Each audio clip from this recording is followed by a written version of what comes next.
Trump, Fauci was not big player in my administration, not allowed to fire him. Former president also rips DeSantis COVID response in interview with radio host Hugh Hewitt. Former President Donald Trump said Wednesday that Dr. Anthony Fauci was not a big player in his administration and reiterated his position that he wasn't allowed to fire the medical advisor. First of all, you're not allowed, Trump told Hugh Hewitt's radio show when asked by the conservative host why he didn't fire Fauci, the controversial head of Trump's COVID-19 response team, which Hewitt called the biggest knock on Trump's presidency. No. Dr. Fauci was there. First of all, he's civil service, and you're not allowed to fire him. But forget that because I don't necessarily go by everything. But Dr. Fauci would tell me things, and I wouldn't do them in many cases. But also, he wasn't a big player in my administration. Dr. Fauci became a big player in the administration of Biden. He's a very big player in Biden's administration. Trump has consistently criticized Florida Gov. Ron DeSantis, his closest opponent in the 2024 GOP presidential primary, for his response to the coronavirus pandemic, and did so again in the interview with Hewitt by previewing what he would say to DeSantis if questioned during a debate about not firing Fauci.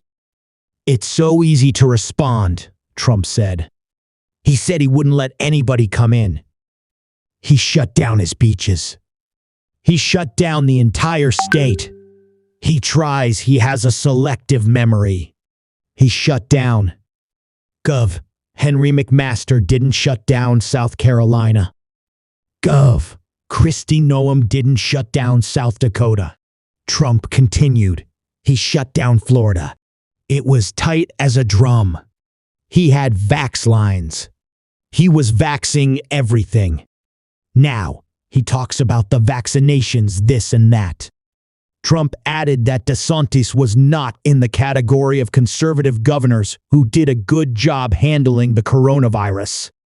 By the way, just so you know, it sounds very negative. Third most in deaths from COVID. Unfortunately, Florida. Trump said, Florida was third worst in deaths. That's a horrible statistic. But that's a statistic that sort of counts. Ron was the third worst in terms of actual death from COVID. Ron is no. 3. The DeSantis campaign has argued that Florida was fully open in early May 2020 after implementing COVID restrictions in early April, and has pointed to DeSantis banning mask and vaccine mandates along with gain-of-function mandates in the state.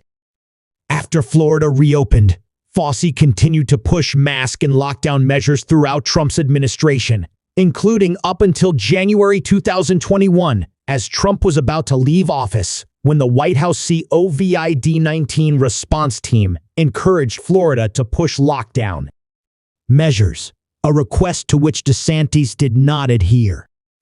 Roughly a week later, Trump's White House presented Fauci and others with presidential commendations for their work with Operation Warp Speed. Ron DeSantis is the only candidate in the race who stood up to D.C. bureaucrats and rejected their sham lockdowns and mandates. Carly Atchison, national spokesperson for the DeSantis campaign, told Fox News Digital in response to Trump's comments, "Voters know only a President DeSantis would ensure America is never locked down again. Every other candidate has either already failed that test or is making a promise they can't be trusted to keep." In a statement to Fox News Digital, Trump campaign spokesperson Stephen Chung said, "Lockdown Ron should look in the mirror and answer for closing down Florida businesses that didn't practice social distancing while fighting to keep abortion clinics open." He also refused to fire Florida's Fauci, Chung added, a reference to former Palm Beach County Health Director Alina Alonso, while also directing Fox News Digital to a June post on the campaign website with the headline "Lying Record on COVID."